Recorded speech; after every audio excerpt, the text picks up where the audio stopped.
بسم اللہ الرحمن الرحیم۔ السلام علیکم ویئرز، آج میں آپ کے لیے کسی لڑکی کی زندگی پر بیتی ایک سچی کہانی لے کر حاضر ہوئی ہوں، لیکن کہانی شروع کرنے سے پہلے آپ سے گزارش ہے کہ اگر آپ ہمارے چینل پر نئے آئے ہیں تو سبسکرائب کا بٹن دبا کر ہمارے چینل کا حصہ بن جائیے اور ہماری ویڈیو سب سے پہلے دیکھنے کے لیے بیل آئیکن کو ضرور کلک کیجیے۔ فون کی گھنٹی بجی تھی۔ ناصر نے کوئی توجہ نہیں دی، مگر مسلسل بجنے پر اسے فائل سے اپنی توجہ ہٹا کر ریسیور اٹھانا ہی پڑا۔ ہیلو، انسپکٹر ناصر، اس نے گمبھیر لہجے میں کہا، ہمیں آپ سے کچھ بات کرنی ہے۔ دوسری طرف سے کہا گیا، آپ کون؟ میں آپ کو پہچانا نہیں۔ انسپکٹر ناصر سنجیدگی سے بولا، ہم ایک دوسرے کو بہت اچھی طرح پہچانتے ہیں انسپکٹر۔ دوسری جانب سے کہا گیا، انداز معنی خیز تھا، بہتر یہی ہے کہ کام کی بات کر لی جائے۔ اس طرح کے فون آنا ناصر کے لیے کوئی نئی بات نہیں تھی، لہٰذا وہ فوراً ہی اپنی میز کی دراز کے قریب لگے ایک خفیہ بٹن کو دباتے ہوئے گہری متانت سے بولا، کیا کہنا چاہتے ہو؟ فون ٹریس کرنے کا کوئی فائدہ نہیں ہوگا۔ بات کرنے والا اجنبی گھاگ لگتا تھا، اسے جیسے ہر بات کا اندازہ تھا۔ 1,00,000 مہینہ ٹھیک رہے گا؟ کس بات کا؟ ہمارے راستے سے ہٹنے کا؟ کون ہو تم؟ فضول سوال۔ کیا چاہتے ہو؟ یہ سوال ٹھیک ہے، ہم چاہتے ہیں کہ ہمارا دھندا چلتا رہے اور آپ کو ہر مہینے 1,00,000 ملتا رہے۔ میں ہر غیر قانونی دھندے کے آگے سیسا پلائی دیوار ثابت ہوں گا۔ انسپکٹر ناصر نے آہنی لہجے میں کہا، 2,00,000۔ بولنے والے نے ریٹ بڑھایا، 50,00,000 بھی نہیں۔ تم کیا سمجھتے ہو تم اتنے بڑے دھندے کو بند کروا دو گے؟ آخری حد تک اپنی کوشش جاری رکھوں گا۔ تم سے پہلے بھی اس طرح کی کوششیں کی گئیں، اس کا کوئی نتیجہ نہیں ہوا۔ وہ آفر ٹھکراتے رہے اور ہمارے راستے سے ہٹتے گئے۔ کیا تم بھی ایسی ہی بے وقوفی کرو گے؟ کالے دھندے کو ختم کرنے کے لیے ایسے بے وقوف لوگ میری نظروں میں کیا مقام رکھتے ہیں، میں اچھی طرح جانتا ہوں۔ اگر میں بھی ان میں شامل ہو گیا تو خود کو یقیناً خوش قسمت سمجھوں گا۔ انسپکٹر ناصر کے اس جواب پر دوسری طرف سے فوراً رابطہ منقطع کر دیا گیا۔ ناصر کے ہونٹوں پر زہریلی مسکراہٹ آ گئی۔ 2 دن بعد ایک اور فون آیا۔ اس آدمی نے ریٹ بڑھانے کی کوشش کی، مگر انسپکٹر ناصر مان کے نہ دیا۔ ان دھمکیوں کے بعد اس پر کئی قاتلانہ حملے ہوئے۔ ایک بار کار سے اس پر فائرنگ کی گئی، دوسری بار ایک ٹرک کے ذریعے اسے کچلنے کی کوشش ہوئی، تیسری بار اس کی جیپ پر دستی بم پھینکا گیا، لیکن وہ پھٹا نہیں۔ یوں لگتا تھا جیسے قدرت اس کی حفاظت کر رہی ہے۔ ایک بار ایسا بھی ہوا، ناصر کو ان بدماشوں نے ایک سنسان مقام پر گھیر لیا، لیکن اس نے اپنی سرکاری جیپ کی آڑ میں ہو کر زبردست مقابلہ کیا کہ حملہ آور اپنے 2 ساتھیوں کی لاشیں چھوڑ کر راہ فرار اختیار کرنے پر مجبور ہو گئے۔ اس فرار میں اس پولیس سائرن کی آواز کا بڑا دخل تھا، جو ناصر نے ٹیپ ریکارڈر سے انہیں ڈرانے کے لیے استعمال کی تھی، اور یہ آواز اس طرح ریکارڈ کی گئی تھی جیسے وہ لمحہ بلمحہ قریب آتی جا رہی ہو۔ لگاتار کئی حملوں میں ناکام ہو کر اس کے دشمن، اور خاص طور پر ایک غیر ملکی ایجنٹ کو جو ملک کے نوجوان طبقے میں انتہائی کم قیمت پر نشہ تقسیم کرتا تھا، ایسا منصوبہ بنانے لگے جو انتہائی چالاکی سے بنایا گیا تھا۔ وہ ایک دولت مند گھرانے کی خوبصورت، انتہائی ماڈرن، آزاد خیال لڑکی تھی۔ اس کا نام سائمہ تھا۔ اس کو ایسا بنانے میں خود اس کے خیالات کے ساتھ ان حالات کا بھی ہاتھ تھا جن کے درمیان رہ کر اس نے 9 عمری سے جوانی تک کا فاصلہ طے کیا تھا۔ ماں باپ کا برسوں پہلے انتقال ہو چکا تھا۔ ایک بڑا بھائی تھا، جہانگیر، لیکن اسے اپنی کاروباری مصروفیات سے اتنا وقت نہیں ملتا تھا کہ وہ بہن کی مناسب تربیت کرتا۔ سائمہ نے مخلوط اسکول اور کالج میں تعلیم پائی۔ گھر کے بجائے اس کا قیام ہاسٹلوں میں رہا، جہاں اسے من مانی کرنے کی پوری آزادی تھی۔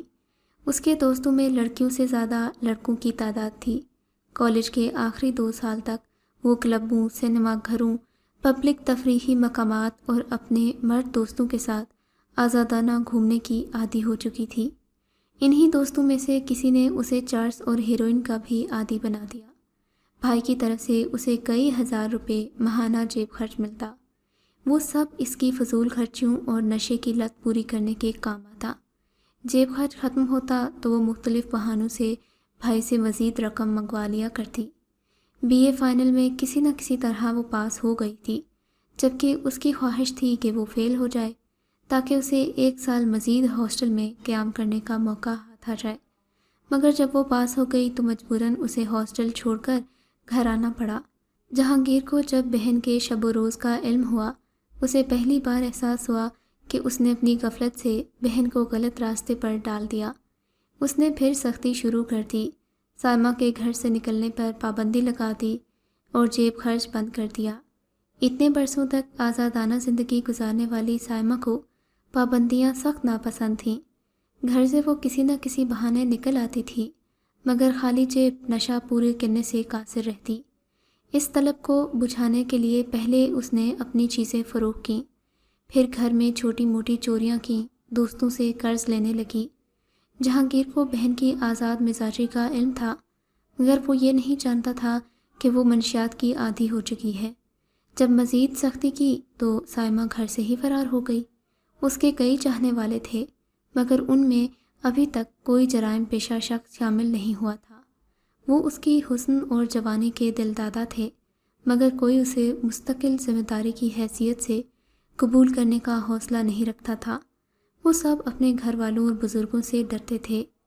3-4 دن میں ہی سائمہ کی حالت خراب ہو گئی۔ ایک شام راکیش نے اسے ایک ہیروئن فروش کی خوشامد کرتے دیکھ لیا۔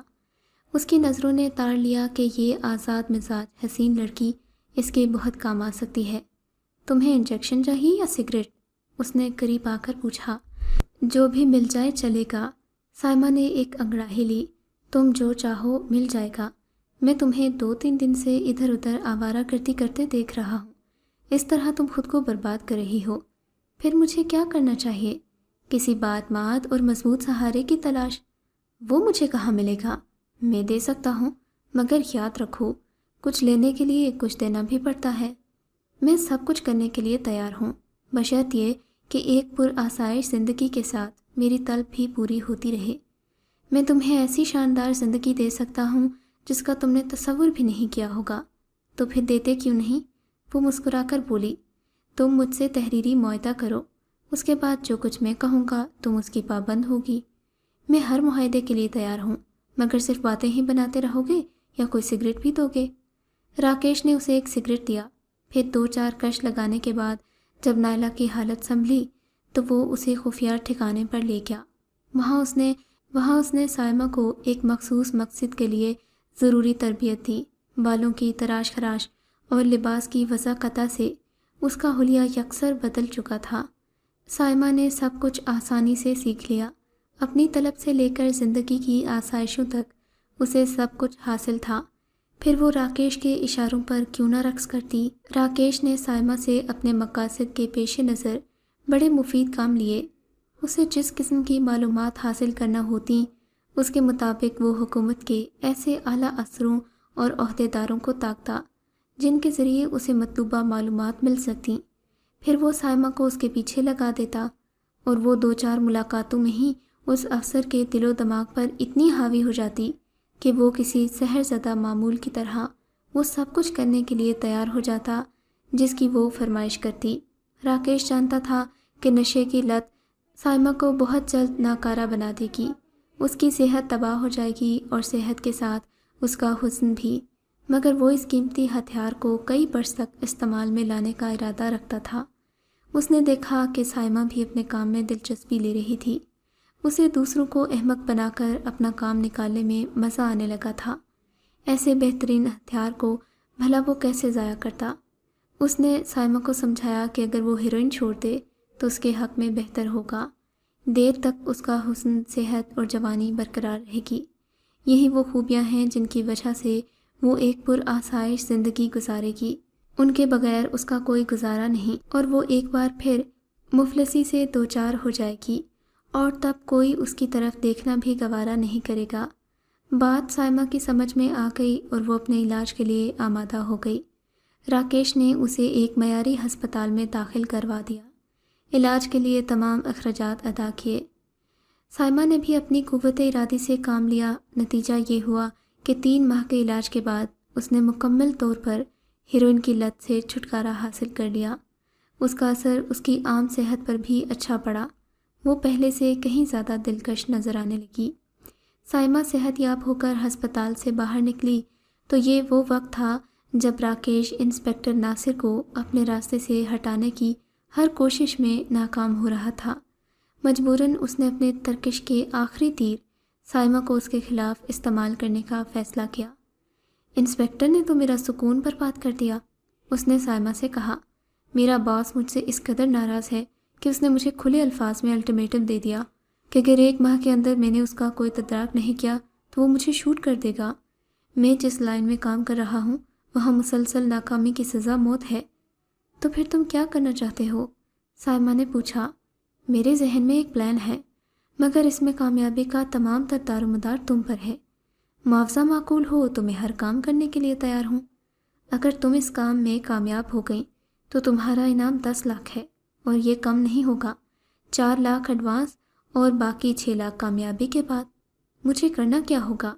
سائمہ نے دلچسپی سے پوچھا۔ تمہیں انسپکٹر ناصر کو اپنے حسن کے چال میں مبتلا کرنا ہوگا۔ تم اس کام میں پہلے ہی ماہر ہو، لیکن میں نے ناصر کے بارے میں جو کچھ سنا ہے اس سے صاف ظاہر ہے کہ وہ عام مردوں کے برخلاف بہت مضبوط کیریکٹر کا آدمی ہے۔ تم اس کی پرواہ مت کرو، میں ایسے حالات پیدا کر دوں گا کہ اس کی تمام ہمدردیاں تمہارے ساتھ ہوں گی۔ راکیش نے جواب دیا۔ تمہیں اپنی ذہانت سے اس کی ہمدردی کو چاہت میں تبدیل کرنا ہوگا، خواہ اس کے لیے تمہیں اس سے شادی ہی کیوں نہ کرنا پڑے۔ تمہارا پلان کیا ہے؟ مجھے ذرا تفصیل سے بتاؤ، سائمہ نے پوچھا۔ ایک دن کسی بھی پبلک پلیس پر جہاں ناصر موجود ہوگا تمہیں کچھ گنڈے اغوا کرنے کی کوشش کریں گے۔ تم مدد کے لیے چیخو گی تو ناصر لامحالہ تمہیں بچانے کی کوشش کرے گا، اور تمہیں یہ بتانے کی ضرورت نہیں کہ وہ گنڈے میرے آدمی ہوں گے، اس لیے وہ تھوڑی سی مزاحمت کے بعد بھاگ کھڑے ہوں گے۔ مجھے اس کی پرواہ نہیں کہ وہ بھاگ نکلنے میں کامیاب ہو جاتے ہیں یا ناصر ان میں سے کسی کو گرفتار کر لیتا ہے۔ گنڈوں کے راہ فرار اختیار کرنے کے بعد ظاہر ہے کہ ناصر کی توجہ تم پر ہوگی، اور تمہیں اس وقت اپنی بہترین اداکارانہ صلاحیت سے کام لینا ہوگا۔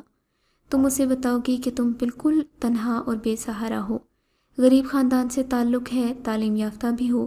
بدماش تمہیں فلم کی ہیروئن بنانے کا لالچ دے کر گھر سے بھگا لایا، جبکہ در حقیقت تم سے جسم فروشی کروانا چاہتا تھا۔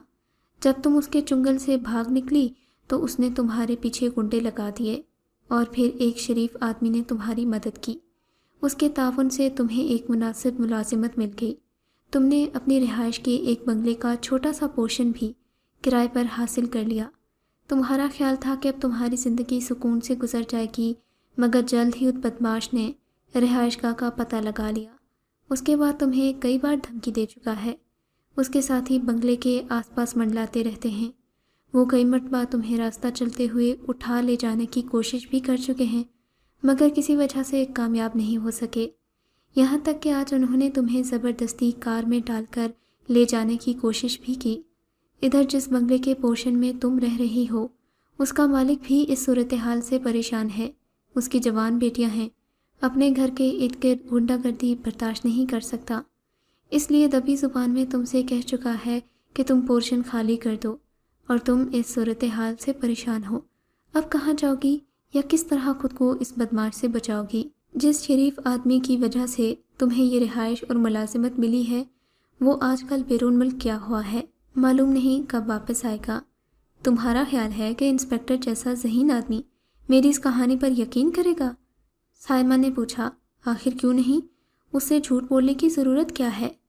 راکیش نے جواب دیا۔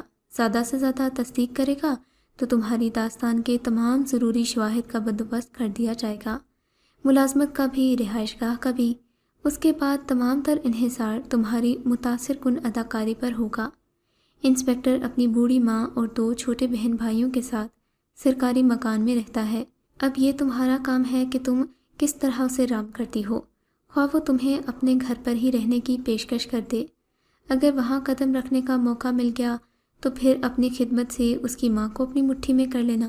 مجھے یقین ہے بار بار اپنے تنہا اور بے سہارا ہونے کا ذکر کر کے تم ماں بیٹے کے دل میں یہ خیال پیدا کرنے میں کامیاب ہو جاؤ گی کہ وہ تمہیں ہمیشہ کے لیے اپنے گھر میں رکھ لیں۔ ظاہر ہے اس کا جائز اور سیدھا سادہ راستہ تمہاری اور انسپیکٹر کی شادی کے علاوہ کیا ہو سکتا ہے؟ کیا شادی کرنا ضروری ہے؟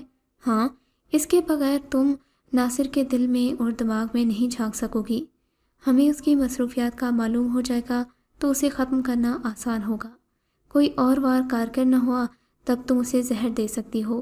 تم بھلے خود اس کام میں ہاتھ نہ ڈالنا، کسی رات گھر کا دروازہ کھول کر میرے آدمیوں کو موقع دے سکتی ہو کہ گھر میں آ کر وہ اس کا کام تمام کر دیں۔ مگر یہ تو کافی طویل منصوبہ ہے، اس کے بغیر کوئی چارہ نہیں۔ میرا اندازہ ہے 3-4 ماہ لگیں گے، لیکن تم نے اداکاری کے پورے جوہر دکھائے تو یہ کام 1-2 ماہ میں بھی ہو سکتا ہے۔ راکیش نے اتنی مضبوط منصوبہ بندی کی تھی جیسے سب کچھ آٹومیٹک مشین جیسی درستگی کے ساتھ ہوتا گیا۔ پھر سائمہ نے بھی ایسی جذبات سے بھرپور اداکاری کی کہ 2 ماہ گزرنے سے پہلے ہی اس کی شادی ناصر سے ہو گئی۔ اس شادی کو سائمہ کی خواہش کے مطابق بہت سادہ رکھا گیا۔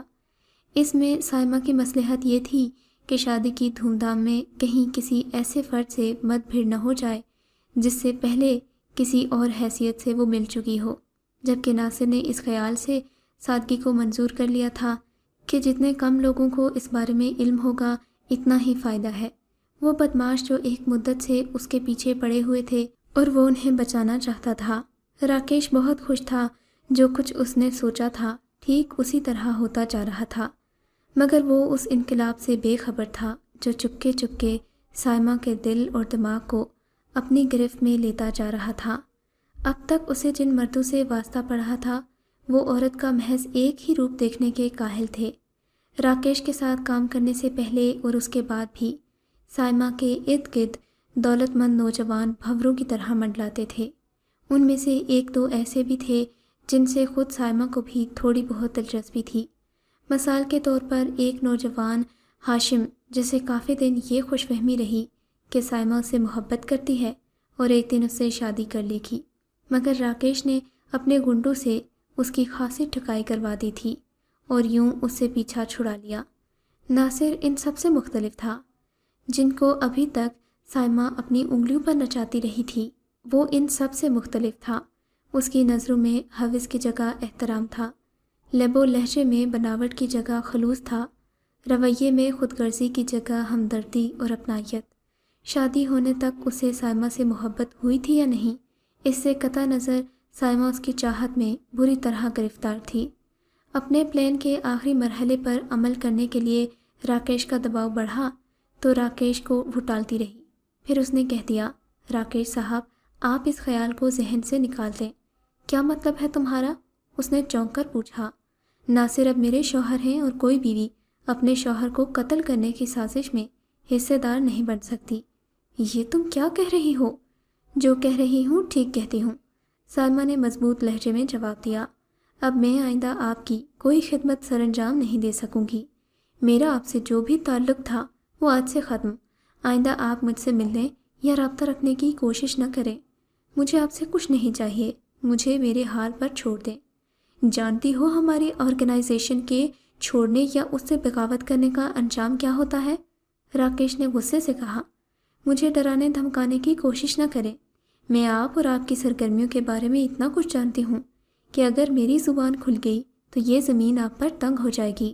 میں بات بڑھانا نہیں چاہتی، لیکن آپ یا آپ کے جرائم پیشہ ساتھیوں نے مجھے یا ناصر کو نقصان پہنچانے کی کوشش کی تو میں بھی آپ کا جینا حرام کر دوں گی۔ اچھی بات ہے، راکیش پھر سے کھڑا ہو گیا، میں تم سے نمٹ لوں گا۔ 1 ماہ بخیر و عافیت گزر گیا۔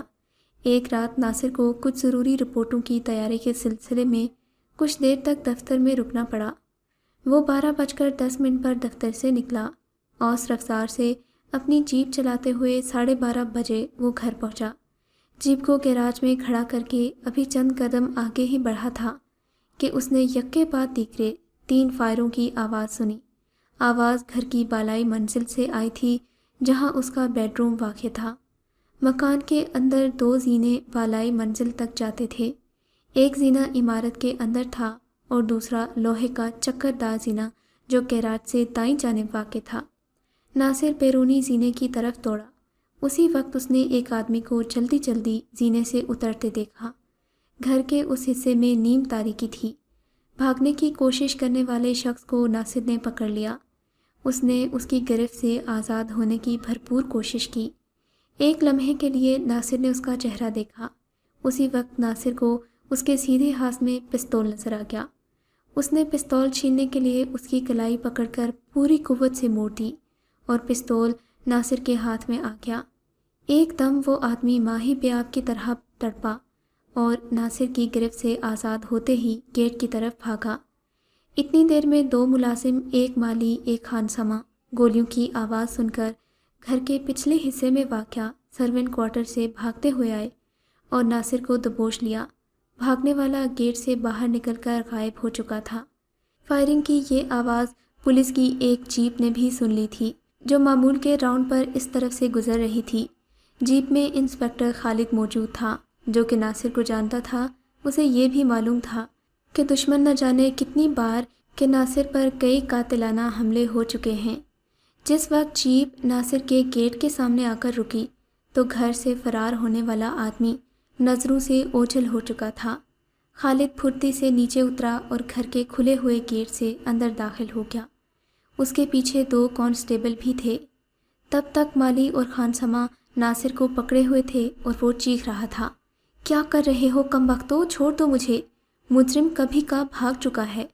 آواز پہچان کر ملازموں نے ناصر کو چھوڑ دیا۔ وہ اسے حیرت سے گھور رہے تھے۔ انسپکٹر خالد نے دیکھا کہ ناصر کے ہاتھ میں ایک پستول دبا ہوا ہے۔ کیا بات ہے ناصر صاحب؟ اس نے پوچھا۔ میرا خیال ہے کسی دشمن نے میرے بیڈ روم کو ہدف بنانا ہے، ناصر نے جواب دیا۔ پہلے ہمیں سائمہ کی خبر لینی چاہیے۔ وہ بیڈ روم میں پہنچے تو بستر پر سائمہ خون میں نہائی ہوئی بے حس و حرکت پڑی ہوئی تھی۔ ناصر نے آگے بڑھنا چاہا مگر خالد نے اسے روک دیا۔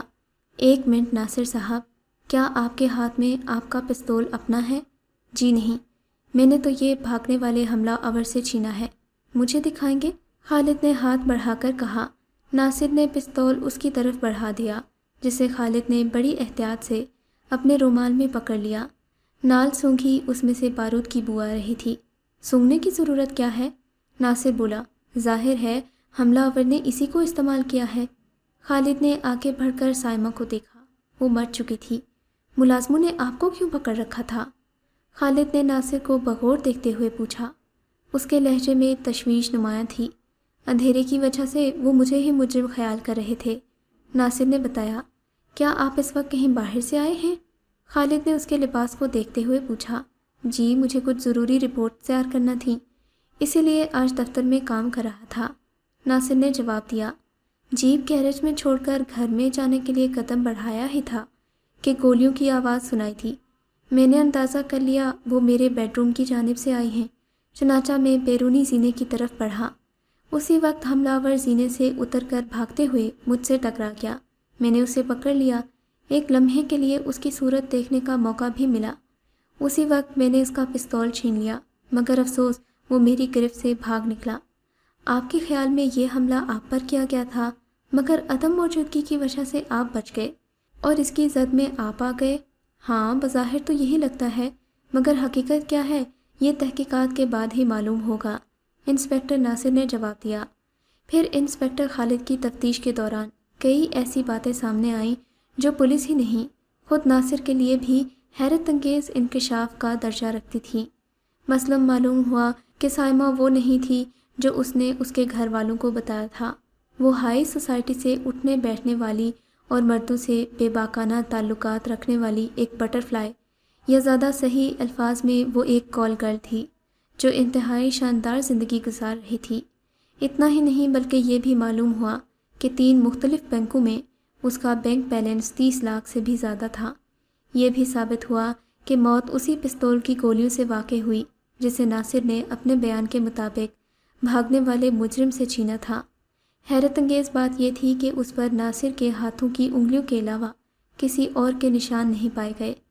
ادھر مالی اور باورچی دونوں اس بات پر اڑے ہوئے تھے کہ انہوں نے ناصر کو ہی بیرونی زینے سے اترتے دیکھا تھا اور اس کو مجرم خیال کرتے ہوئے پکڑا۔ پولیس نے مفروض شخص کو ڈھونڈنے کی بہت کوشش کی مگر کامیابی نہ ہوئی۔ 2 گواہ ایسے بھی ملے جو تقریباً اسی وقت ناصر کے بنگلے سے گزر رہے تھے۔ انہوں نے پولیس کی جیپ دیکھی تھی مگر بنگلے سے کسی آدمی کو نکل کر بھاگتے نہیں دیکھا۔ انسپکٹر خالد نے اپنی تحقیقات کی روشنی میں ناصر کو گرفتار کر لیا۔ اس کا خیال تھا کہ ممکن ہے اس کی بیوی نے شادی کے بعد بھی اپنے تعلقات نہ چھوڑے ہوں، تو ناصر نے غیرت کی وجہ سے اسے قتل کر دیا ہو اور وہ سائمہ کی حقیقت معلوم ہونے کے بعد غصے میں پاگل ہو گیا ہو۔ شہادتوں سے کسی دوسرے آدمی کے وجود کا کوئی ثبوت نہ ملا، لیکن اگر کوئی اور بھی تھا تو یہ زیادہ امکان تھا کہ وہ سائمہ کا ہی کوئی عاشق ہو۔ مقدمہ عدالت میں پیش ہوا۔ گواہوں کے مطابق تمام تر شہادتوں سے ثابت نہیں ہوا تھا کہ کسی نے ناصر کی مقتولہ پر گولیاں چلائی ہوں۔ عدالت نے ناصر کو شک کا فائدہ دے کر بری کر دیا تھا۔ انسپکٹر اس واقعے سے سخت ذہنی کوفت اور جذباتی انتشار میں مبتلا ہو گیا تھا۔ اسے سائمہ سے گہری ہمدردی اور انسیت تھی۔ اس کی داستان سننے اور اسے اپنے گھر پناہ دینے کے باوجود اس نے سائمہ سے شادی کرنے کے بارے میں نہیں سوچا تھا، مگر سائمہ نے اپنی خدمت اور محبت سے اس کے بہن بھائی اور خاص طور پر اس کی ماں کے دل جیت لیے تھے۔ یہ شادی اس نے ماں کے اصرار اور اس خیال سے کی تھی کہ شاید اس طرح وہ سائمہ کی محرومیوں کا ازالہ کر سکے۔ اب اسے دوہری زندگی کا راز فاش ہونے کے باوجود کوئی خاص بدگمانی نہیں تھی۔ وہ خوش تھا کہ سائمہ جیسی زندگی بھی گزار رہی تھی۔ اس نے خلوص دل سے اپنی زندگی کو ترک کر کے سیدھے راستے پر چلنے کی کوشش کی۔ اسے سائمہ کے قتل سے جذباتی صدمہ پہنچا۔ قتل کے الزام سے رہائی کے بعد اس کو ملازمت پر بحال کر دیا گیا، مگر وہ محسوس کر رہا تھا کہ اسے کچھ پرسکون زندگی گزارنے کی ضرورت ہے۔ چنانچہ وہ چھٹی لے کر مری روانہ ہو گیا۔ مری میں اس نے ایک مکان کرائے پر لے لیا۔ دن کا بیشتر وقت ادھر ادھر گھومنے میں گزارنے لگا۔ مری کے پہاڑوں، ریسٹورنٹ اور گلیوں میں اس نے کئی بار ایک ایسی لڑکی کو دیکھا جو ایک نوجوان کے ساتھ چلتی تھی، مگر ان کے حرکات و سکنات سے صاف نظر آتا تھا جیسے نوجوان آوارہ ہو اور لڑکی اس سے جان چھڑانا چاہتی ہو۔ کسی مجبوری کے تحت وہ اس کے ساتھ چل رہی تھی۔ ایک دن شام سے کچھ پہلے ناصر مال روڈ پر ٹہل رہا تھا کہ اچانک وہ لڑکی گھبرائی ہوئی اس کے پاس آئی۔ خدا کے لیے میری مدد کریں، اس نے جلدی جلدی بولتے ہوئے کہا۔ میرا نام حمیرہ ہے۔ میرے بھائی کا ایک آوارہ دوست مجھے زبردستی اپنے ساتھ سنیما لے جانا چاہتا ہے۔ میں اس کی نیت جانتی ہوں، وہ پکچر دیکھنا نہیں بلکہ مجھے پریشان کرنا چاہتا ہے۔ آپ میری ایک عزیز سہیلی پاکیزہ کے بھائی بن جائیے اور موقع محل کی مناسبت سے میری ہاں میں ہاں ملاتے رہیں، باقی میں سنبھال لوں گی۔ آپ کا نام؟ مگر حمیرہ کو اس سے زیادہ کچھ کہنے کا موقع ہی نہ مل سکا۔ ناصر نے دیکھا وہ نوجوان تیز قدموں سے چلتا ہوا ان کے قریب آیا اور ناصر کو گھور کر دیکھتے ہوئے حمیرہ سے مخاطب ہوا۔ تم اچانک مجھ سے ہاتھ چھڑا کر ادھر کیوں چلی آئیں؟ ان سے ملو ساحل، حمیرہ نے سنبھلتے ہوئے کہا۔ یہ میری بہت پیاری سہیلی پاکیزہ کے بھائی ہیں۔ ناصر نے جلدی سے اپنی بات پوری کر دی۔ مجھے ناصر کہتے ہیں، اور ناصر یہ ہے میرے بھائی کے بہت قریبی دوست مسٹر عزیز۔ حمیرہ نے اپنی بات جاری رکھی۔ ناصر صاحب، آپ اندازہ نہیں لگا سکتے آپ سے اچانک مل کر کتنی خوشی ہو رہی ہے۔ آپ لوگ جب سے کراچی گئے ہیں پاکیزہ نے مجھے ایک بھی خط نہیں لکھا، حالانکہ میں اسے 3 خط بھیج چکی ہوں۔ خیر اسے چھوڑیے، یہ بتائیں آپ اکیلے آئے ہیں یا پاکیزہ اور دوسرے گھر والے بھی ساتھ ہیں؟ سر دست تو میں اکیلا ہی آیا ہوں، ناصر نے جواب دیا۔ اگلے ہفتے تک باقی سب لوگ بھی پہنچ جائیں گے۔ اب آپ یہ بات مجھ سے چھپانے کی کوشش کر رہے ہیں؟ حمیرہ مسکرائی۔ جیسے میں جانتی نہیں ہوں کہ آنٹی کی صحت 2-3 سال سے خراب چل رہی ہے۔ ڈاکٹروں کے مشورے کے مطابق وہ ہر سال سیزن شروع ہوتے ہی سب سے پہلے آپ یا پاکیزہ کے ساتھ مری آ جاتی ہیں اور باقی لوگ بعد میں آتے ہیں۔ کیا آنٹی واقعی آپ کے ساتھ نہیں آئیں؟ آپ کا خیال درست ہے، امی میرے ساتھ آئی ہیں۔ تب پھر میں بھی آپ کے ساتھ چل رہی ہوں۔ یہ کیا کہہ رہی ہو؟ عزیز جلدی سے بولا۔ ہم لوگ تو پکچر دیکھنے جا رہے ہیں۔ آپ لوگ اپنا پروگرام خراب نہ کریں، ناصر نے کہا۔ امی اب آ ہی گئی ہیں تو ان سے پھر کبھی مل لیں گے۔ یہ بات ہے تو پھر آپ بھی ہمارے ساتھ چلیں۔ آپ کہہ رہی ہیں تو ضرور چلوں گا۔ عزیز کے چہرے پر ایک ناگوار تاثر ابھرا جسے اس نے بڑی مشکل سے چھپا دیا۔ رہنے دو، اس نے بیزاری سے کہا۔ ابھی تم ناصر صاحب کی والدہ سے ملنا چاہتی ہو تو ان سے ملنے چلتے ہیں۔ اس اتفاقیہ ملاقات کے بعد ناصر اور حمیرہ اکثر شاموں کو ایک دوسرے سے ملنے لگے۔ ناصر بھی جذباتی ٹوٹ پھوٹ سے گزر کر مری آیا تھا۔ حمیرہ نے اپنی محبت سے اس کی اذیت کو تقریباً ختم کر دیا۔ وہ محسوس کر رہا تھا کہ سائمہ سے اس کی شادی میں حقیقتاً ہمدردی، خلوص اور ایک بے سہارا لڑکی کو تحفظ دینے کا خیال زیادہ کار فرما تھا۔ والدہ کی خواہش کی تکمیل بھی پیش نظر تھی۔ اس میں اس کی اپنی پسند کی کوئی خاص اہمیت نہیں تھی، جبکہ حمیرہ اس سے ملنے کے بعد اسے پہلی بار زندگی میں محبت کا احساس ہوا تھا۔ لیکن ایک بات جس کا ناصر کو ادراک ہوا تھا وہ یہ کہ جب سے وہ مری آیا تھا 2-3 پراسرار آدمی باری باری شب و روز اس کی نگرانی کر رہے تھے۔ وہ جہاں بھی جاتا ان میں سے کوئی نہ کوئی سائے کی طرح کبھی پیدل، کبھی بائک اور کبھی کسی پرانی سی کار میں اس کے ساتھ لگا رہتا۔ یہ کام اتنی ہوشیاری سے سر انجام دیا جا رہا تھا کہ ناصر کیا کبھی حمیرہ کو بھی اس تعاقب کا شبہ نہ ہو سکا۔ ایک شام حمیرہ ناصر سے ملی تو بہت پریشان اور افسردہ تھی۔ ناصر نے وجہ پوچھی تو اس نے بتا دیا، بھائی جان نے میری مرضی کے خلاف عزیز سے میری شادی طے کر دی۔ اس مسئلے پر میری ان سے خاصی جھڑپ ہو چکی ہے، مگر وہ اپنا فیصلہ بدلنے پر آمادہ نہیں۔ اگر تم کہو تو میں ان سے بات کروں، ناصر نے کہا۔ کبھی کبھی ایسا ہوتا ہے کہ آدمی کے سامنے کوئی متبادل راستہ ہو تو وہ اپنے فیصلے پر اچھی طرح غور کر سکتا ہے۔ کوئی فائدہ نہیں۔ حمیرہ نے افسردگی سے سر ہلایا۔ میں ان سے آپ کا ذکر کر چکی ہوں کہ ہم دونوں ایک دوسرے سے محبت کرتے ہیں اور یہ کہ آپ ہر اعتبار سے عزیز ہیں، مگر بھائی جان نے آپ کا نام سن کر ہی غصہ کیا۔ اس بات پر ناصر چونک کر اس کا چہرہ دیکھنے لگا۔ ارے وہ میرا نام سن کر غصے میں کیوں آ گئے؟ ناصر نے پوچھا۔ حمیرہ ایک گہری سانس خارج کر کے بولی، کہنے لگے محبت جوانی کی دیوانگی کا نام ہے جس کی کوئی ٹھوس بنیاد نہیں ہوتی۔ آج تم ناصر کو چاہتی ہو، کل تمہاری شادی عزیز سے ہو جائے گی، پھر تم عزیز کو بھی پسند کرنے لگو گی۔ میں نے اصرار کیا کہ کم از کم ایک بار آپ سے مل لیں، پھر کوئی رائے قائم کریں، مگر وہ ملاقات کرنے کی تجویز بس ایسے بھڑکے جیسے میں نے انہیں کسی جلاد سے ملنے کا مشورہ دے دیا ہے۔ پھر اب کیا ارادہ ہے؟ بھائی جان اپنے فیصلے پر اڑ سکتے ہیں تو پھر میں بھی اڑ سکتی ہوں۔ حمیرہ نے سنجیدگی سے کہا، میں تعلیم یافتہ ہوں، بالغ ہوں، وہ مجھے نہیں روک سکتے۔ میں ہرگز اس اوباش فطرت عزیز سے شادی نہیں کروں گی۔ یہ بتائیے کہ آپ میرا ساتھ دینے پر آمادہ ہیں یا نہیں؟ اگر تمہارا یہی فیصلہ ہے تو میں بھی قدم پیچھے نہیں ہٹاؤں گا، ناصر نے مستحکم لہجے میں کہا۔ مگر سوچ لو، مجھ سے شادی کر کے کہیں اپنے والد کی وراثت سے محروم نہ ہونا پڑ جائے۔ ایسا ہرگز نہیں ہو سکتا۔ ڈیڈی نے اپنی وصیت کے ذریعے تمام جائیداد اور بینک بیلنس ہم بہن بھائی میں برابر تقسیم کر دیا۔ میں نے عارضی طور پر اپنے حصے کی جائیداد کی نگرانی اور دیکھ بھال بھائی جان کے سپرد کر دی اور اس کے لیے ایک مختار نامہ بھی لکھ دیا۔ میں جب چاہوں اپنی جائیداد کسی کے بھی ہاتھ میں دے سکتی ہوں۔ تو پھر اب کیا پروگرام ہے؟ بھائی جان کو شادی کی اتنی عجلت ہے کہ انہوں نے اس ماہ کی 25 تاریخ مقرر کر دی۔ وہ شادی بھی یہیں مری میں خاموشی اور سادگی سے کرنا چاہتے ہیں۔ انہیں اندیشہ ہے کہ اگر شہر میں شادی ہوئی تو خاندان میں اس کی مخالفت ہوگی۔ 25 تاریخ میں ابھی 10 دن باقی ہیں، اس لیے میرا خیال ہے ہمیں کل پرسوں ہی اسلام آباد جا کر عدالت سے رجوع کر لینا چاہیے، تاکہ مجھے قانونی طور پر اپنی مرضی سے کوئی فیصلہ کرنے کا اختیار حاصل ہو۔ اسلام آباد میں میری کئی سہیلیاں ہیں، ان کے تعاون سے نکاح کا انتظام ہو سکتا ہے۔ ہم وہاں شادی کر کے مری واپس آ جائیں گے۔ میں بھائی جان کو بتا دوں گی کہ میں نے شادی کر لی ہے، تب وہ میرا کیا بگاڑیں گے۔ اور پھر یوں ہی ہوا، نکاح کر کے وہ مری واپس آ گئے۔ راستے میں ان کی کار کا پیٹرول ختم ہو گیا۔ نزدیک ترین پیٹرول پمپ بھی تقریباً 1 میل کی دوری پر تھا۔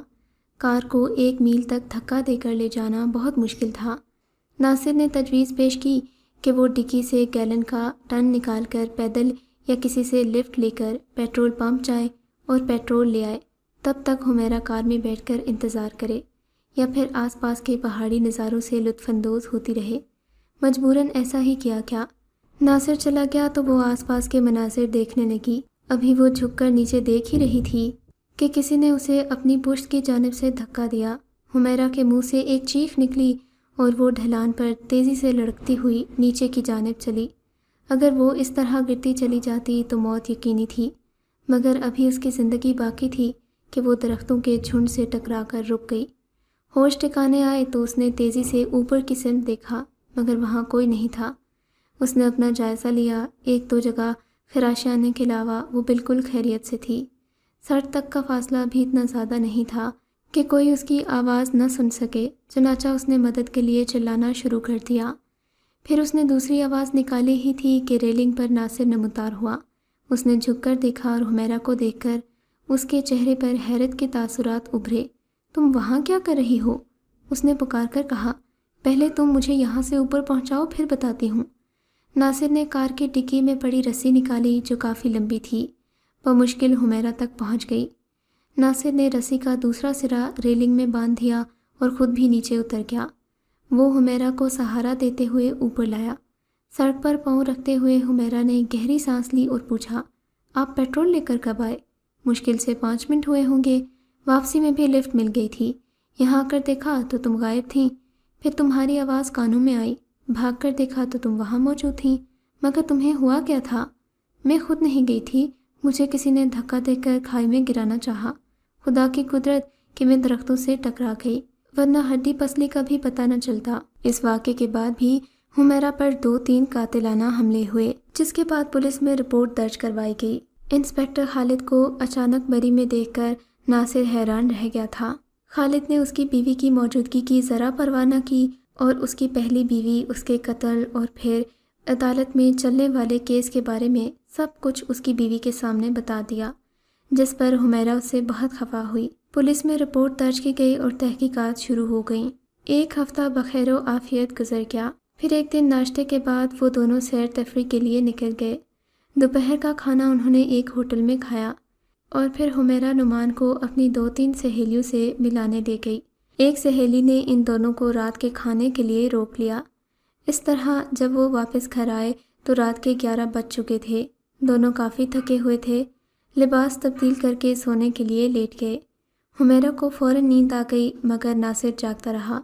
اسے 2-3 دنوں سے شبہ ہو رہا تھا کہ کوئی مسلسل اس کے اور حمیرہ کے تعاقب میں ہے۔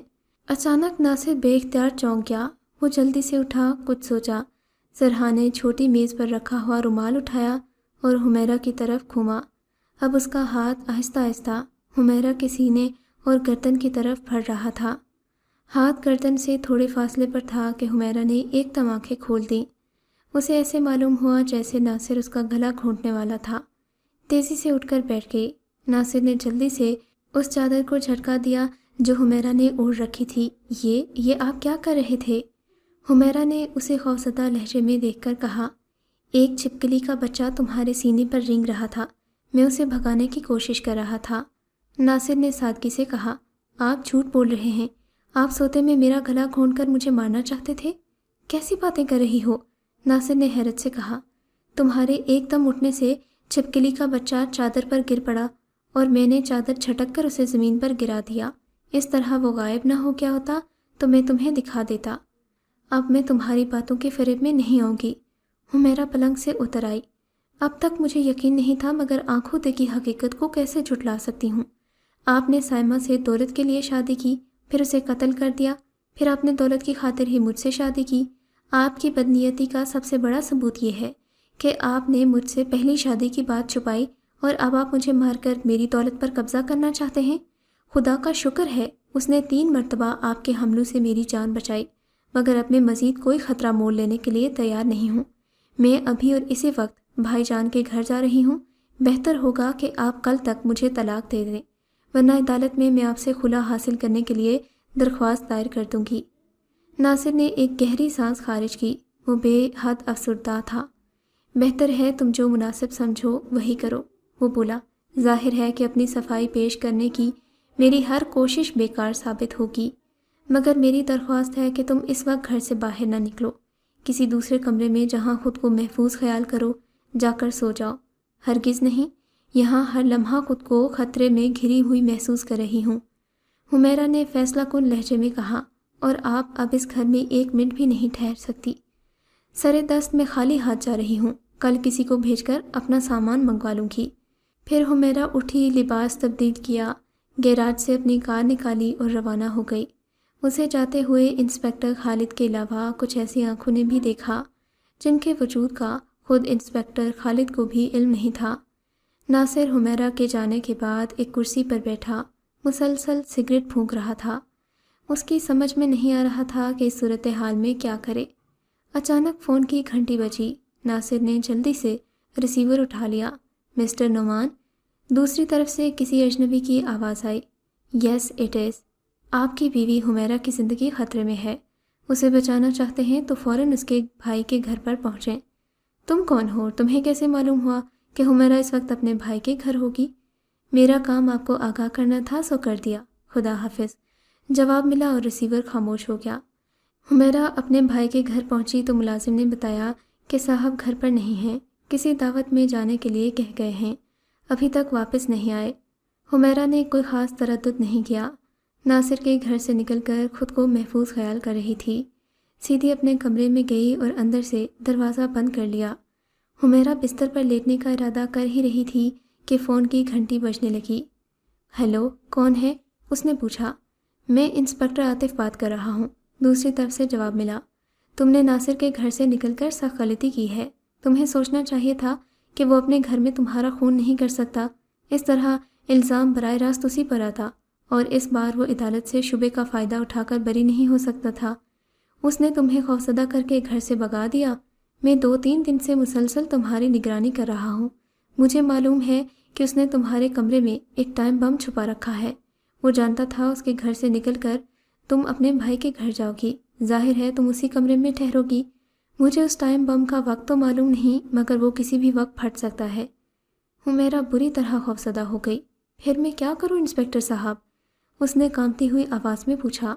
فوراً یہ گھر چھوڑ دو، بم پھٹے گا تو گھر کا کوئی گوشہ تمہارے لیے محفوظ نہیں ہوگا۔ لیکن یہاں سے نکل کر میں اتنی رات گئے کہاں جاؤں گی؟ انسپکٹر خالد مکان کے پیچھے ہی تھا۔ ناصر نے گھر میں گھسنے کی کوشش نہیں کی، بلکہ اس نے کچھ دیر دروازے کے سامنے رک کر مین روڈ کا جائزہ لیا اور پھر ایک سائیڈ اسٹریٹ میں داخل ہو کر مکان کی عقبی جانب چل دیا۔ انسپکٹر خالد اس سے 10 قدم پیچھے تھا۔ اگر وہ 5 منٹ پہلے پہنچتا تو اس وقت حمیرہ کو گھر سے نکلتے دیکھ کر حیرت میں پڑ جاتا، مگر حمیرہ اس کے آنے سے قبل ہی پچھلی گلی میں پہنچ چکی تھی۔ گلی میں قدم رکھتے ہی انسپکٹر خالد نے ایک سائے کو کسی عورت پر جھپٹتے دیکھا۔ اسے حیرت ہوئی، مگر وہ سمجھ گیا یہ عورت حمیرہ کے علاوہ کوئی اور نہیں ہو سکتی۔ مگر وہ اس وقت اس گلی میں کھڑی کیا کر رہی ہے، یہ بات خالد کی سمجھ میں نہیں آئی۔ اس سائے کے بارے میں اسے یقین تھا کہ وہ ناصر ہوگا، مگر دوسرے ہی لمحے اس نے ناصر کو ایک سائے پر حملہ آور ہوتے دیکھا۔ اس نے دیکھا حمیرہ بے ہوش ہو کر فٹ پاتھ پر گری ہے اور وہ سایہ اسے چھوڑ کر ناصر سے لپٹ گیا۔ خالد تیزی سے آگے بڑھا۔ اب سائے کے ہاتھ میں ریوالور نظر آ رہا تھا۔ اس نے ریوالور کا دستہ ناصر کے سر پر مارا۔ ناصر ایک لمحے کے لیے لڑکھڑایا اور سایہ اس کی گرفت سے نکل کر دوسرا وار کرنا چاہتا تھا کہ خالد نے للکارا، خبردار پولیس! پولیس کا لفظ سنتے ہی وہ سایہ خالد کی طرف گھوما۔ ایک پل کے لیے گلی میں لگے بجلی کے بلب کی روشنی اس کے چہرے پر پڑی تو خالد چونک گیا۔ وہ راکیش تھا جس کے بارے میں انسپکٹر خالد کو معلوم تھا کہ وہ اسمگلنگ اور دوسری مجرمانہ سرگرمیوں میں تو ملوث ہے ہی، ساتھ ہی اس پر ملک دشمن ایجنٹ ہونے کا شبہ بھی تھا۔ راکیش نے بھی انسپکٹر خالد کو دیکھ لیا، فوراً ہی فائر کر دیا۔ خالد فوراً جھک نہ جاتا تو گولی اس کی پیشانی میں دھس جاتی۔ اس نے پھرتی سے اپنا ریوالور نکال لیا۔ خود کو پولیس کے حوالے کر دو راکیش، میں تمہیں پہچان چکا ہوں، اس نے کہا۔ جواب میں راکیش نے ایک اور فائر کیا اور پلٹ کر بھاگا۔ پولیس کو ابھی تک راکیش کے خلاف کوئی ٹھوس ثبوت نہیں ملا تھا۔ اس وقت اسے رنگے ہاتھوں پکڑنے کا مطلب یہ تھا کہ راکیش کو کوئی ہوشیار سے ہوشیار وکیل بھی نہیں بچا سکتا تھا۔ خالد یہ موقع ہاتھ سے گنوانا نہیں چاہتا تھا۔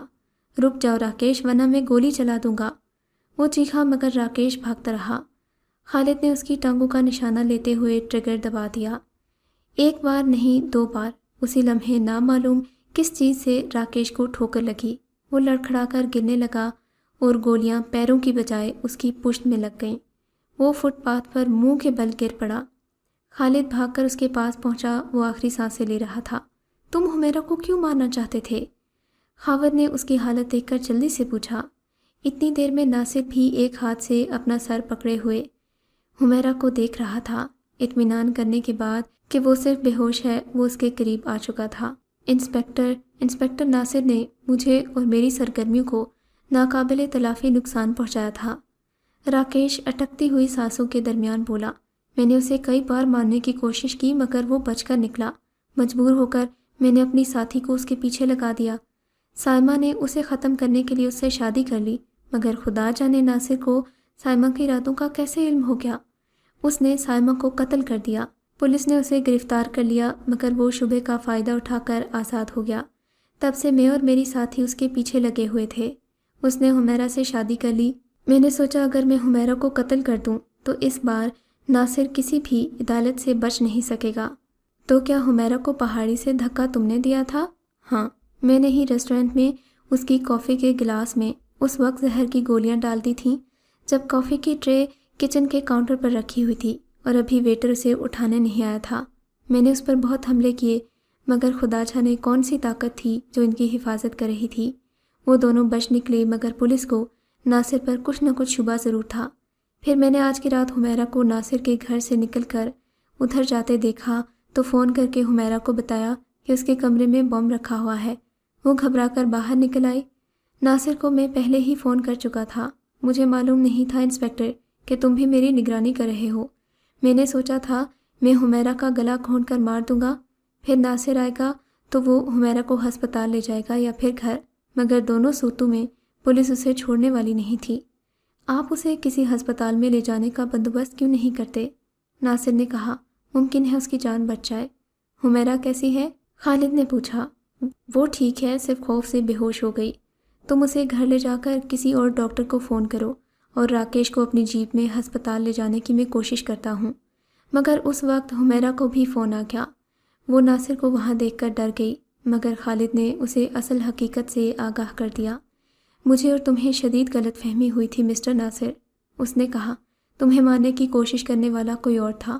پھر اسے مختصر الفاظ میں راکیش کے اعتراف جرم کے بارے میں بتا دیا۔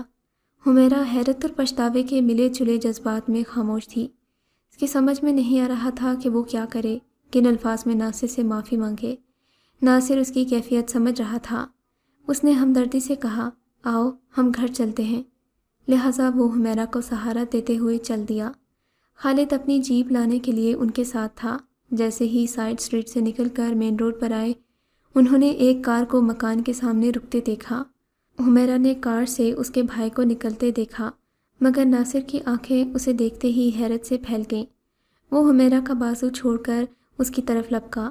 اس آدمی نے اسے آتے دیکھا تو پتھر کے کسی مجسمے کی طرح ساکت ہو گیا۔ ناصر نے اس کا ہاتھ پکڑ لیا اور خالد کی طرف دیکھ کر چلایا، انسپکٹر، یہی وہ آدمی ہے جسے میں نے اس رات سائمہ کو قتل کرتے ہوئے دیکھا تھا۔ اپنے بنگلے کے بیرونی زینے سے اتر کر اسے بھاگتے ہوئے میں نے پکڑا تھا۔ اس نے اگرچہ ایک پل کے لیے اپنی صورت دکھائی تھی مگر اس کے نقوش میرے ذہن میں تھے۔ میں اسے ہزاروں لوگوں میں پہچان سکتا ہوں۔ یہی ہے سائمہ کا قاتل اور ریوالور بھی اسی کا تھا۔ وہ شخص اچانک ناصر کو اپنے سامنے دیکھ کر اس قدر سکتے میں آ گیا کہ بھاگنے کی خواہش رکھتے ہوئے بھی بھاگ نہ سکا۔ اس سے معلوم ہوا کہ وہ سائمہ سے شدید محبت کرتا تھا۔ جب تک سائمہ اس کے بقول دوسرے لوگوں سے نفرت کرتی رہی تب تک اسے توقع رہی کہ شاید ایک دن وہ اس کی سچی محبت کے سامنے پگھل جائے، مگر جب اس نے ناصر سے شادی کر لی تو اسے سخت مایوسی ہوئی اور پھر وہ اسے ختم کرنے کے درپے ہو گیا۔ واقعے کی رات کو اس بنگلے میں داخل ہونے کا اسے موقع مل گیا۔ وہ مسلسل نگرانی سے جان چکا تھا کہ سائمہ اور ناصر بالائی منزل کے بیڈ روم میں سوتے ہیں۔ اسے یہ بھی معلوم تھا کہ ناصر گھر میں موجود نہیں، چنانچہ وہ بیرونی زینے سے سیدھا اوپر پہنچا۔ سائمہ بستر پر سو رہی تھی۔ اس نے گھر کے دروازے سے ہی نشانہ لیتے ہوئے 3 فائر کیے اور پلٹ کر بھاگ کھڑا ہوا۔ اگر اتفاق سے ناصر واپس نہ آتا تو وہ ضرور نکل بھاگتا، مگر ناصر نے اسے راستے میں ہی پکڑ لیا، ریوالور بھی چھین لیا اور اس کی شکل بھی دیکھ لی۔ خدا جانے کس طرح عزیز اس راز سے واقف ہو گیا۔ اس نے اسے بلیک میل کر کے حمیرہ سے شادی کرنا چاہی۔ اس کے اعتراف جرم کے بعد خالد جیپ لے کر پچھلی گلی میں گیا مگر تب تک راکیش ختم ہو چکا تھا۔ مجبوراً خالد نے انسپکٹر صاحب کو فون کر کے صورتحال بتائی۔ کچھ ہی دیر میں ایک ایمبولینس اور کچھ کانسٹیبل لے کر پولیس کی نفری بنگلے تک پہنچ گئی اور پھر راکیش کی لاش پوسٹ مارٹم کے لیے بھیج دی۔ سارے حالات کھل کر سامنے آ چکے تھے۔ راکیش اپنے انجام کو پہنچ چکا تھا اور حمیرہ معافی مانگ کر ایک بار پھر اپنے شوہر کے ساتھ اپنے گھر آ گئی تھی۔ آپ کو اگر یہ کہانی اچھی لگی ہے تو اس ویڈیو کو لائک کیجیے اور اس طرح کی مزید کہانیاں سننے کے لیے ہمارے چینل کو ضرور سبسکرائب کیجیے۔ کہانی سننے کا شکریہ۔ آپ سے ملاقات ہوگی اگلی ویڈیو میں، تب تک کے لیے اللہ حافظ۔